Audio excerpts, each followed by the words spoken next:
आज नई दिल्ली के प्रेस क्लब में समाज विकास क्रांति पार्टी के राष्ट्रीय अध्यक्ष अशोक सिंह ने प्रेस वार्ता का आयोजन किया और बसपा सुप्रीमो मायावती पर जमकर हमला बोला। अशोक सिंह ने बसपा अध्यक्ष मायावती पर इल्जाम लगाया कि उन पर तथा पार्टी के अन्य पदाधिकारियों पर जानलेवा हमला करवा रही हैं। उनकी मांग की कि उन्हें पुलिस सुरक्षा मुहैया कराई जाए। मेरे साथ मौजूद हैं आज समाज विकास क्रांति पार्टी के राष्ट्रीय अध्यक्ष अशोक सिंह जी। हमसे बात करने के लिए मौजूद है हमारे साथ।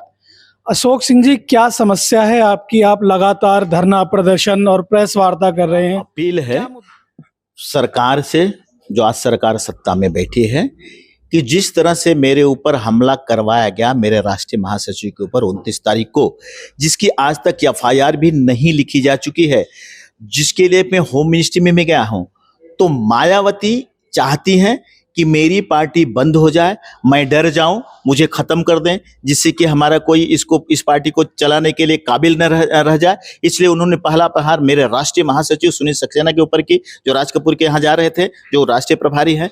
तो मुझे खत्म करना चाहते। अगर लकीली मैं मिला होता तो मेरे ऊपर वार होता था। तो मैं चाहता हूं कि मायावती को अरेस्ट किया जाए, मायावती के रजिस्ट्रेशन नंबर को कैंसिल किया जाए, क्योंकि इस एक घटिया तरीके का काम जो मायावती जी कर रहे हैं वो नहीं करनी चाहिए। वहां तक मीडिया पहुंचने रहे, क्या वो आंसर नहीं दे रहे, मुझे नहीं पता, लेकिन मुझे मायावती से डर है। मायावती मेरी पार्टी को चलाने नहीं देना चाहती हैं, लेकिन ये वो रोक नहीं पाएंगे। हमारे कैंडिडेट भी खड़े होंगे पूरे देश में। हम ऐसा क्यों कि मायावती जी आपके पीछे लग गई? कोई आप इतनी बड़ी पार्टी नहीं है, आपका इतना बड़ा नाम नहीं है, कोई मंत्री नहीं है आप, फिर ऐसा क्यों आप आरोप लगा रहे हैं? स्वच्छ छवि का आदमी होने के नाते मायावती के इतने नजदीक रहा। वो 2017 का प्रकरण ले लो, या 2009 में जब चुनाव लड़ा था उसके बाद का प्रकरण ले लो, तो मैं मायावती के पास बहुत नजदीक रहा। इसका प्रमाण है, उन्होंने नोटबंदी में जो काम किए हैं तो मुझे पता है कि कैसे किए हैं, और सबके बारे में मुझे पता है। और कुछ सीक्रेसी मायावती की जो मेरे पास है, जो मैं जानता हूं, तो उसका पर्दाफाश कर दूंगा। ऐसा मायावती को डर है, इसलिए मायावती मुझे मरवाना चाहते हैं। और वोट परसेंटेज जो उनके घट रहे हैं, कल और घट जाएंगे, ऐसा मायावती को डर लग रहा है। महाराष्ट्र में, उत्तर प्रदेश के जो उनके वोट थे, उत्तर भारतीय को जो वोट थे, वो मेरे कारण थे, क्योंकि मैं साबित कर सकता हूं कि 2009 में जब चुनाव लड़ा था, जहां उनके 2000 वोट थे, वहां मैंने 10,000 किया था। वहां पे लोकसभा में जहां 5,000 वोट रहे थे, मिल रहे थे, वहां पे हम 25,000 में कन्वर्ट किए थे। तो उनको डर है। मैं उनकी पार्टी को छोड़ा हूं, उनके ही लोगों को लेके अपने कार्यकर्ता बनाए हो, जो उत्तर भारतीय कार्यकर्ता है, तो उनको डर है हमसे। आप कहीं ऐसा तो नहीं लगता कि आपको कोई लाभ अर्जित नहीं हुआ, इसलिए आप ये आरोप प्रत्यारोप कर रहे हैं? क्योंकि आप खोल भी नहीं पा रहे हैं कि क्या सबूत है आपके पास उनके खिलाफ।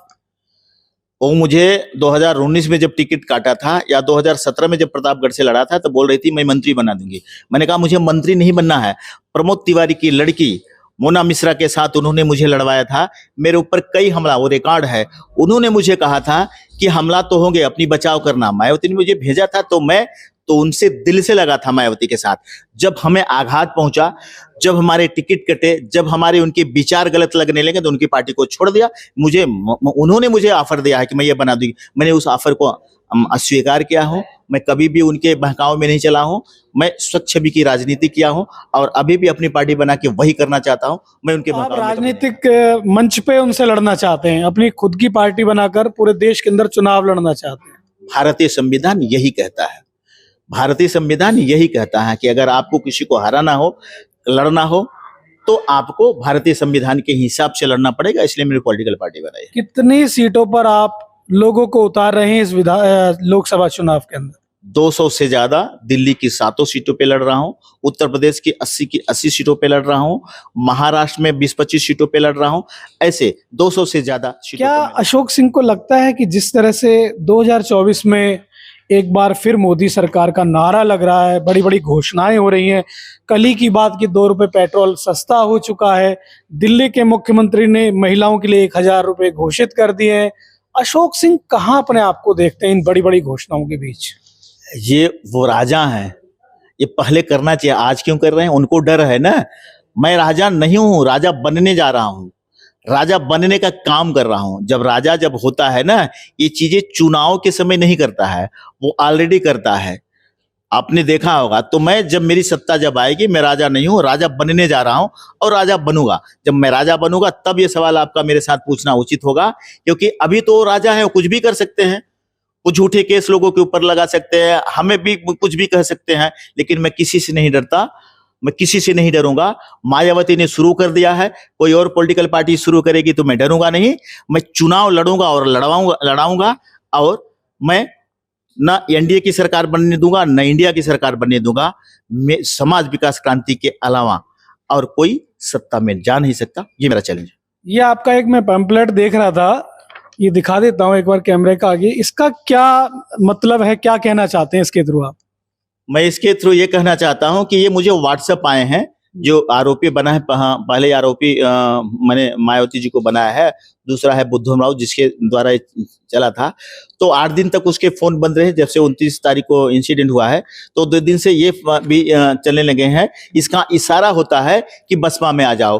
वो कहा क्या है, बसपा है तो वजूद है, वो मुझे समझा रहा है कि बसपा है तो वजूद है। और क्या कह रहा है मुझे, संघर्ष करने से लाल पैदा होते हैं और समझौता करने से दलाल पैदा होते हैं। ये आप पर निर्भर करता है कि संघर्ष करेंगे या समझौता। जय भीम। ये मुझे क्यों भेज रहा है? जिस आदमी को मैंने आरोपी बनाया वो मुझे क्यों भेज रहा है या मुझे डराने का काम कर रहा है? अशोक सिंह समाज विकास क्रांति पार्टी के कार्यकर्ता पदाधिकारी इन सब चीजों से नहीं डरे हैं, न डरेंगे। हम चुनाव लड़ेंगे, चुनाव लड़ाएंगे। सिर्फ निवेदन यही है कि मायावती, अब मीडिया वालों से, कि मायावती का एक स्टेटमेंट चाहिए कि सच है कि गलत है। अगर सच है तो सामने आए, और नहीं तो मैं समझूंगा कि सच में उन्होंने गुंडों को भेजा है और मुझे खत्म करने के लिए। तो मैं सरकार से अपील करूंगा, होम मिनिस्ट्री से अपील करूंगा, और मैं निर्वाचन आयोग से अपील किया हूं, कल जाके मुझे प्रोटेक्शन दिया जाए। तो आपको लगता है आपको प्रोटेक्शन देगी गृह मंत्रालय? नहीं देंगे, प्राइवेट प्रोटेक्शन लेके तो चल ही रहा हूं। मैं हार थोड़ी मानूंगा, मैं तो लड़ूंगा, मैं तो लड़ूंगा। आप कहां से चुनाव लड़ रहे हैं? ये मैं अभी खुलासा नहीं कर, क्योंकि मैं राष्ट्रीय प्रेसिडेंट हूँ। अरे सर, सारी पार्टियों के खुलासे हो चुके हैं, आप सारे खुलासे तो बंद करके रख रखे हैं। मायावती के खिलाफ आप खुलासा नहीं कर रहे, अपनी सीट के खिलाफ खुलासा नहीं कर रहे, तो अपना तो बता दीजिए ना, कहां से लड़ रहे हैं? मैं बता दूंगा, समय आने दीजिए। खुलासा नहीं कर, क्योंकि मैं राष्ट्रीय प्रेसिडेंट हूँ। अरे सर, सारी पार्टियों के खुलासे हो चुके हैं, आप सारे खुलासे तो बंद करके रख रखे हैं। मायावती के खिलाफ आप खुलासा नहीं कर रहे, अपनी सीट के खिलाफ खुलासा नहीं कर रहे, तो अपना तो बता दीजिए ना, कहां से लड़ रहे हैं? मैं बता दूंगा, समय आने दीजिए, मैं बता दूंगा। अभी ठीक नहीं, क्योंकि अभी मैं बता दूंगा तो सारे लोग हमारे पीछे लग जाएंगे कि हम ही लड़ रहे हैं, अकेले हम ही लड़ रहे हैं। जब मैं पूरी सीट का खुलासा कर दूंगा आपके सामने, 25 सीटों का मैं खुलासा 3 दिन के अंदर करने जा रहा हूं, जैसे आचार संहिता लगेगी। और जब सारे सीटों पे मैं कर दूंगा, 150 से ज्यादा जब कर दूंगा, तो मैं अपना खुलासा करूंगा मैं कहां से लड़ रहा हूं। मेरे साथ अशोक सिंह जी, जो कि लगातार मायावती के खिलाफ मोर्चा खोले हुए हैं। मेरे साथ बने रहिएगा, ऐसी खबरों से रूबरू कराता रहूंगा। जितेंद्र शर्मा, दैनिक भास्कर।